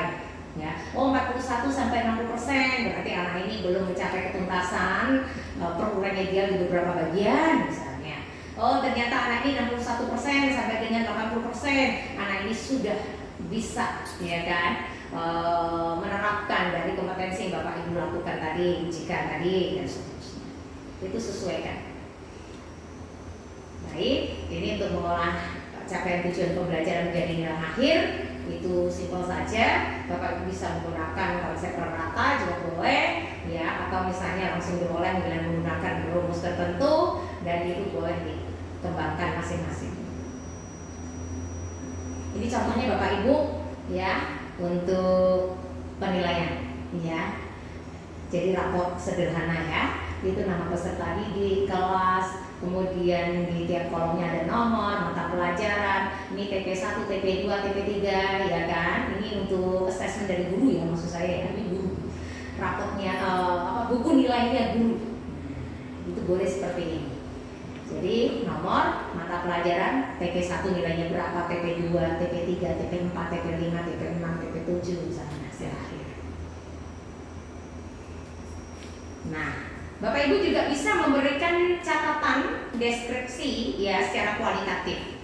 Bisa dengan terminologi perlu bimbingan, cukup, baik, sangat baik, atau misalnya baiknya nggak usah lah, langsung saja perlu bimbingan, cukup langsung sangat baik, boleh, terserah Bapak Ibu, ya. Nah ini contoh-contohnya untuk, nah sekarang ini contoh rapot tutup yang nanti di akhir semester. Nah, nama peserta didik, kelas, kemudian NISN, sekolah, alamatnya, fasenya, jangan lupa semester, tahun pelajaran. Komponennya apa saja, ada nomor, mata pelajaran, nilai akhir mata pelajaran loh ini, kemudian CP, nah, capaian kompetensinya. Ya. Ini dari mana sumbernya? Dari nilai guru. Ya. Ini siapa yang merekap nanti? Di sini yang merekap siapa dulu? Oke, itu ya. Baik, ini dari nilai guru. Formatnya cukup simpel kan? Hanya nomor, mata pelajaran, nilai akhir. Catatan untuk Bapak Ibu, kurikulum merdeka tidak ada KKM, tidak ada kriteria ketuntasan yang tidak ada. Nah, yang menentukan dia tuntas atau tidak adalah guru. Ya. Jadi untuk capaian kompetensi Bapak Ibu itu kembalikan ke guru. Gitu. Berikutnya kriteria kelulusan. Kriteria kelulusan atau kenaikan kelas itu sama Bapak Ibu. Menyelesaikan seluruh program pembelajaran dan mengikuti penilaian sumatif yang diselenggarakan oleh satuan pendidikan. Nah, simpel kan? Lain-lain seperti kehadiran dan sebagainya dikembalikan ke sekolah. Mau berapa persen itu kembalikan ke sekolah. Kalau kami ketidakhadiran 12. Nah, itu yang akan berpengaruh ke kenaikan kelas atau kelulusan. Tapi ada beberapa sekolah swasta lain, ya kan? Terserah sih, saya nggak bisa sebutkan ya. Nah ini format laporan hasil belajar rapor untuk jenjang SMA, kemudian SMA SMK itu agak sedikit berbeda ya, karena kita nanti harus masukkan juga untuk nilai lainnya, ya. Nah sekarang tugas, siap-siap. Ini LK-nya Bapak Ibu. Ya, LK-nya Bapak Ibu, tugasnya kelompok. Bersama teman, berarti hanya satu kelompok 2 orang. Berdasarkan TP yang Bapak Ibu susun, ya TP. Tadi kan boleh 1, boleh 2 kan? Susunlah asesmennya, lalu presentasikan. Terima kasih. Sekarang buat, buat 2. Sudah sampai 3.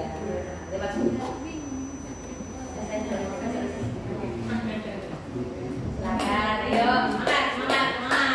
Udah sini dia Bapak Ibu.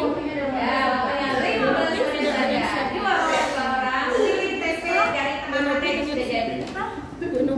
TP tadi kan udah jadi semua nih. Nah, pakai saja TP temannya, nggak apa-apa. Ya, kemudian buat asesmennya. Sekarang Bapak Ibu waktunya cuma 15 menit. Sudah mulai. Boleh model rubrik, ya seperti yang tadi saya sampaikan. Boleh dicontoh yang tadi saya kirim. Terima kasih.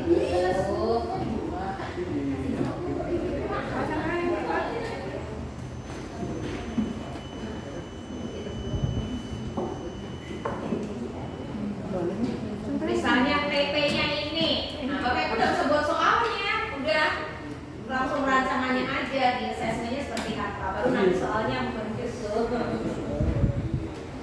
Kata orang kan soalnya dulu baru assessmentnya, enggak, kebalik. Kita ukur dulu assessmentnya seperti apa, soal kan menyesuaikan. Oke, bisa? Harus bisa lah.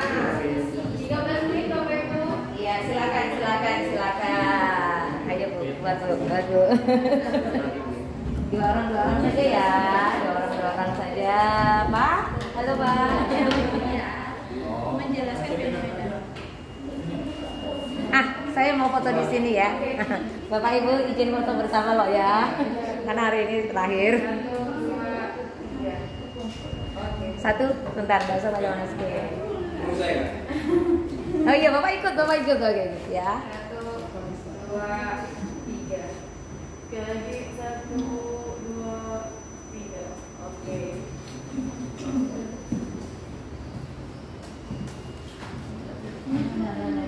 Oh iya, sambil mengerjakan boleh tanya jawab. Boleh. Silakan. Formatif itu tidak masuk Iya. bisa saja itu kan apa namanya aktivitas sehari-hari dalam pembelajaran, iya kan? Iya betul. Termasuk sikap apa? Iya. Tidak Pak. Kalau yang mau di dalam konteks ini nanti tersendiri. Tersendiri ya. Ini yang saya maksudkan di informatif ini adalah yang apa? assessment proses. Secara insidental gitu ya. Iya, iya. Tapi itu kan bukan poinnya sendiri. Yang bisa diakumulasi untuk menentukan apakah siswa itu naik kelas atau tidak. Ya, maksudnya seperti ini. Jadi proses itu proses penting gitu. Iya, betul, saya setuju. Iya, baik. Saya berikan penjelasan ya Pak. Oke. Miss, ini Bapak siapa? Ferry. Iya, Bapak Ferry, pertanyaannya bagus. Bapak Ibu mohon perhatikan sebentar. Pertanyaan Bapak Ferry sangat bagus. Tadi disampaikan bahwa tes formatif atau assessment formatif tidak boleh langsung dijadikan untuk nilai rapor. Ya. Jadi Bapak Ibu, kita punya mindset begini loh Bapak. Bahwa anak di dalam proses pembelajaran itu selalu berubah. Hari ini mungkin dia tidak tekun, tapi besoknya mungkin berubah. Nah, fungsi dari assessment formatif kita harus pada perspektif fungsinya dulu ya. Fungsi assessment formatif ini adalah untuk perbaikan. Sudah. Jadi artinya bukan tidak digunakan, Pak. Tetap digunakan, tetapi pada kapasitas perbaikan. Contoh, saya contoh saja. Hari ini saya menjelaskan, oke?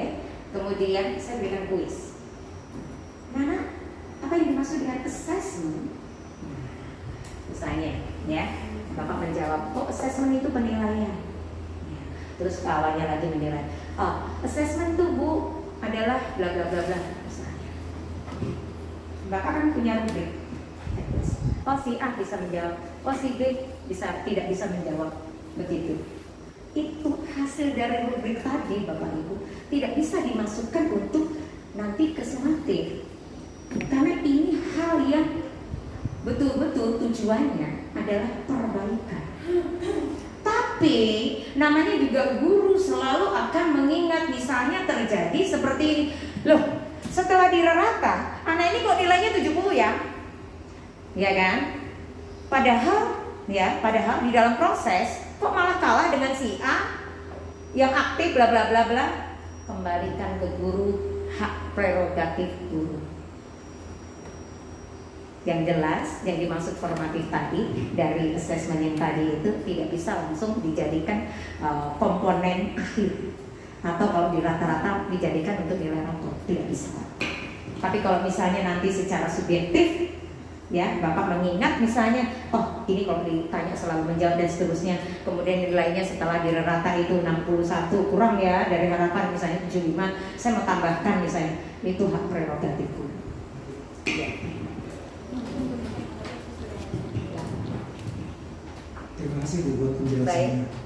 Ada satu lagi Bu ya tentang KKM. Oh iya. Kriteria ketuntasan minimal ini tadi Ibu bilang, Ibu katakan bahwa guru masing-masing punya hak untuk menentukan ya. Oh sebentar Pak. Jadi KKM malah justru di kurikulum Merdeka, ya itu tidak ada. Tidak ada. Iya tidak ada. Masalahnya begini Bu, ya. Tuntutan untuk institusi yang lebih tinggi setelah SMA itu menuntut KKM. Jadi beberapa sekolah itu menentukan KKM tinggi-tinggi supaya apa? Supaya nanti bisa syarat minimal administrasi masuk ke dinasan itu terpenuhi. Ya. Kalau kita tunduk kepada Merdeka Belajar, institusi yang di atasnya itu nggak mau peduli. Betul. Jadi mau tidak mau KKM itu harus ditentukan sama semua, minimal ya Bu ya, minimal kalau saya lihat di sekolah-sekolah lain waktu masuk ke dinasan itu 75 sampai 80. Kalau 70 nanti bersaing secara administratif saja di sekolah kedinasan sudah patah di jalan. Betul sekali Pak. Nah ini terkait sekali Bapak Ibu dengan tes masuk perguruan SNMPTN ya, itu yang jalur rapor. Tapi ingat, perguruan tinggi tidak serta-merta melihat nilai rapor Pak, tapi juga lihat akreditasi Pak. Walaupun sekolah mau kasih nilai tinggi-tinggi, lihat dulu sekolah ini akreditasinya apa, baru nanti lolos atau tidak. Artinya begini loh Bapak Ibu ya, di kurikulum Merdeka sebenarnya sangat menguntungkan ketika tidak ada KKN. Karena apa? Banyak yang memperkosa KKN. KKN yang dilakukan oleh Bapak Ibu guru itu sebenarnya tidak memberikan perhitungan yang akurat. Main kasih aja. KKN 75, KKN 80. Padahal Bapak Ibu, untuk menentukan KKN itu ada prosedurnya. Mulai dari intake siswa, surprise, itu dianalisis, ya. Kemudian hal-hal lain yang relevan ya, yang nantinya diformulasikan menjadi KKN. Makanya dari pemikiran tersebut, pemerintah di kurikulum Merdeka menghapuskan KKN. Namun demikian kebijakan sekolah itu kan ada lembaga yang memikirkan gimana sih nanti anak kami kalau sampai ya kan nggak bisa masuk perguruan tinggi dengan jalur rapor gara-gara kami memberikan nilai yang minimal. Itu dikembalikan ke sekolah. Idealnya kan nilai itu berbanding lurus dengan kompetensi. Namun banyak fakta terbalik. Bahkan ya yang mengerikan, maaf saya itu kan di perguruan tinggi ya, nilai yang diberikan maaf ya negeri serius. Kalau kita mau uji belum tentu, dan faktanya ketika sudah di perguruan tinggi beda dengan yang dari swasta. Ini saya bicara fakta aja karena saya juga berkecimpung di perguruan tinggi dan di SMK, makanya saya bisa lihat gitu. Itu Pak. Tapi ya begitulah adanya Pak. Terkadang birokrasi, regulasi tidak sinkron. Kita kurikulum Merdeka mengisyaratkan untuk tidak ada KKN. Tuntutan perguruan tinggi demikian, tapi negeri ya Pak, swasta. Saya ngajar di swasta nggak kayak gitu Pak. Iya, gitu Pak. Terima kasih ya Pak. Iya, baik. Ada lagi Bapak Ibu?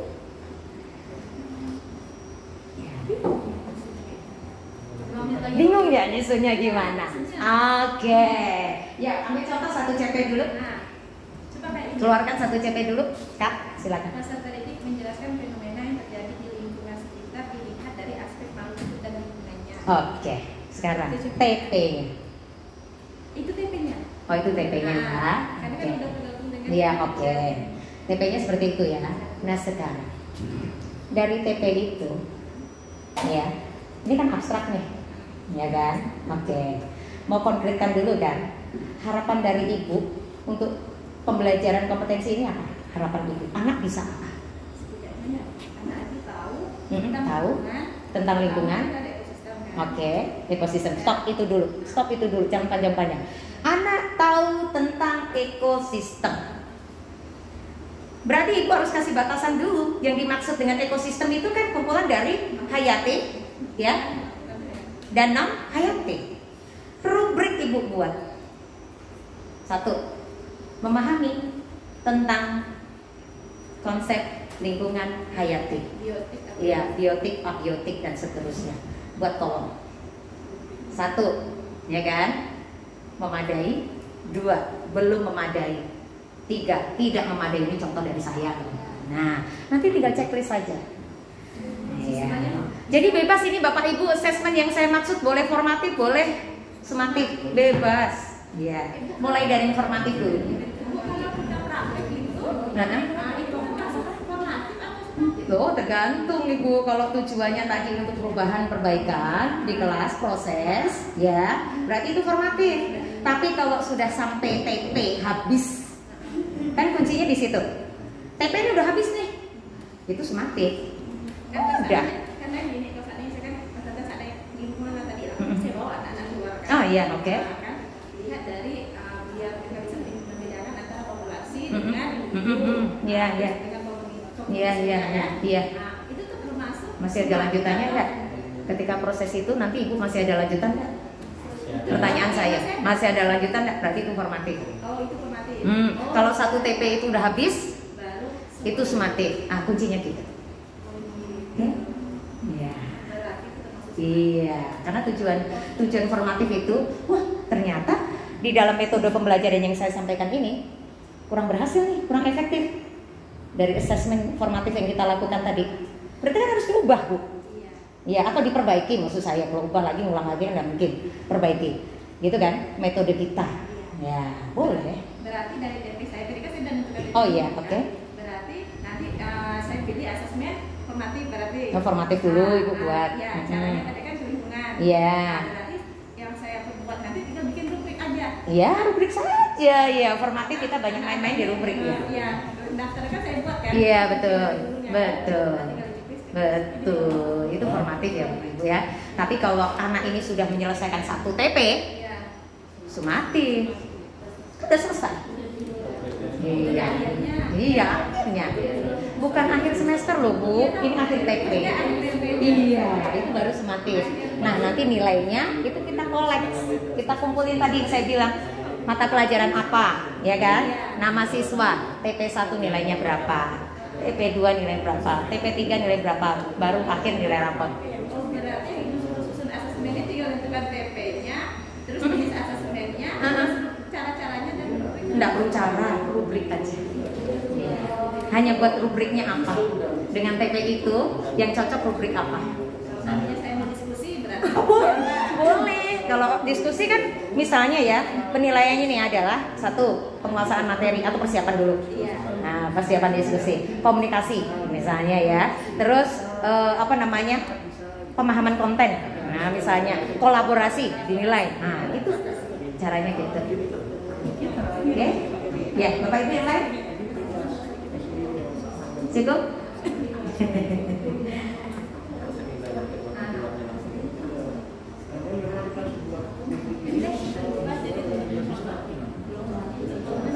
Ya, ada lagi pertanyaan silakan. Ya, silakan Pak. Ya. Masih ada nggak gitu ya apa namanya istilah lulus tidak lulus kalau mastery learning itu kan Iya. penguasaan Iya. jadi tidak tuntas tuntaskan. Iya betul. Masih ada nggak? Masih ada. Ya. Iya, sebenarnya Pak ya arahan dari kementerian itu sebenarnya ya tidak ada yang namanya anak tidak lulus. Ya. Kalau dia belum beres di hari ini, bereskan besok. Besok belum beres, bereskan besok lagi. Bapak Ibu mau tahu nggak kalau di tempat kami? Ini misalnya ya, tanggal 14 terima rapot ya. Kemudian ada anak yang maaf belum tuntas, belum beres maksudnya ya. Kalau nanti di kurikulum merdeka berarti belum beres. Saya bisa berikan toleransi sampai 2 minggu. Tapi dia nggak terima rapat dulu. Kalau yang tidak ada kita nggak bisa. Soalnya dia tidak ada. Tidak bisa ancam siswa tidak melakukan tugas dengan katakan nanti tidak naik kelas loh. Oh, nggak bisa. Tidak lulus loh. Oh nggak bisa. Itu kan hanya strategi aja kalau gurunya lemah. Itu kan sebenarnya nggak boleh juga. Kan? Ya, kalau gurunya lemah biasanya ancamannya itu aja Pak. Itu kan mengindikasikan kalau guru lemah aja. Nah, supaya dia mau belajar. Iya. Iya, dulu itu banyak strategi Pak. Iya, tapi ingat jangan sampai strategi bisa jadi bumerang. Tapi itu strategi yang salah. Salah itu Pak. Iya, apalagi sampai ancaman nanti nggak lulus, nanti nggak naik kelas. Atau gini, bayar SPP ya, kalau nggak lulus, nah itu bahaya.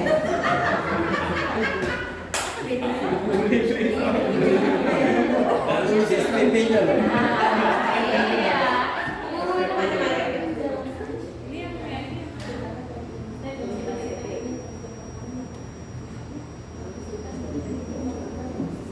Pakai WA maksud Pak?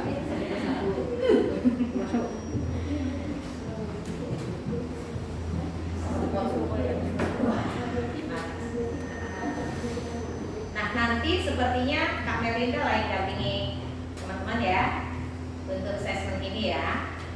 Boleh. Karena besok materi ini sudah beda, yaitu P5. Nanti Bu Rosasung yang akan berbagi. Bu Rosasung itu fasilitator.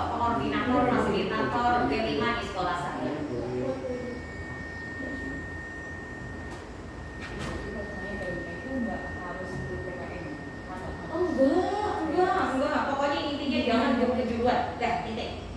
Mau guru bahasa Indonesia boleh, mau guru pendidikan Pancasila boleh, guru agama boleh. Pokoknya jangan guru kejuruan. Dah.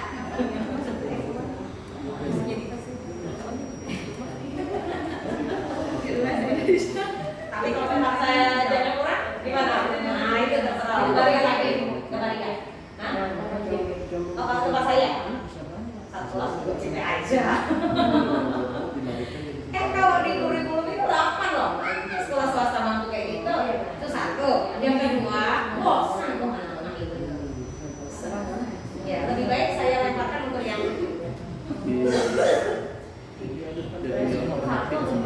maksudnya kelas. Oh enggak, kelas. Enggak kelas. Iya, itu harus beda. Kalau saya bisa jawab.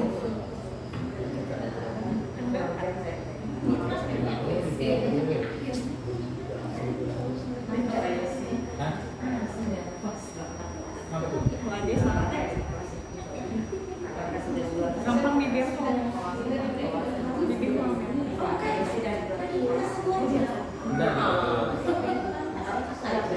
Ada yang di dalam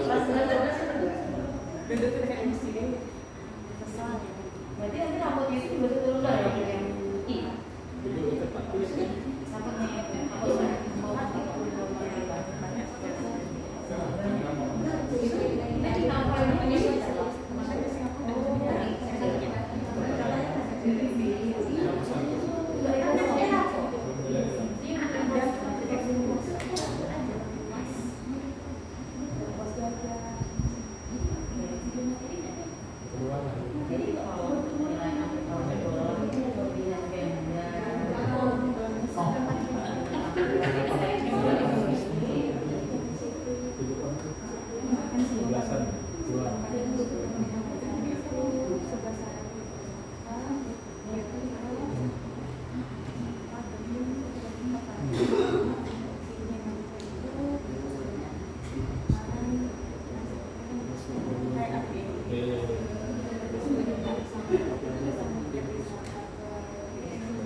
Udah selesai itu ya. Saya mau ibu foto. Saya sebelumnya hari terakhir saya awalnya selesai Pak, sebenarnya lebih banyak lagi pertanyaannya Bu, karena beliau itu pensiunan dari tahunan. Iya baik. Jadi kami ini dua-dua sama retired person, tapi diaktifkan kembali. Dia apa terima? Di riset bagaimana? Ya di riset ya, supaya tidak ambiar. Saya update terus Pak. Sudah? Update terus. Masih mau belajar, long learning distance dari itu belajar semua.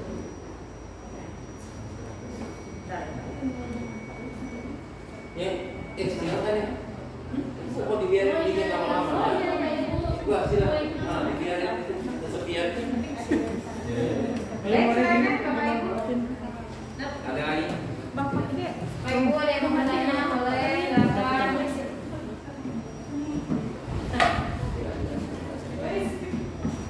Silakan ada yang mau bertanya.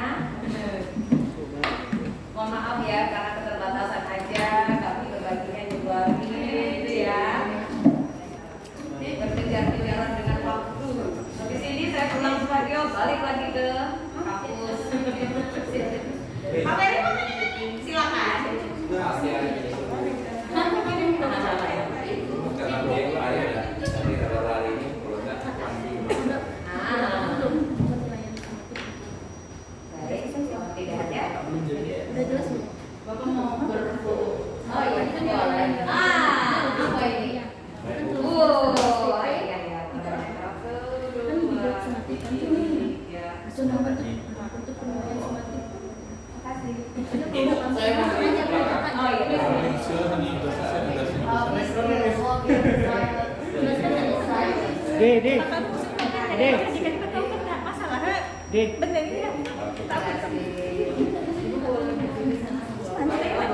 Oh,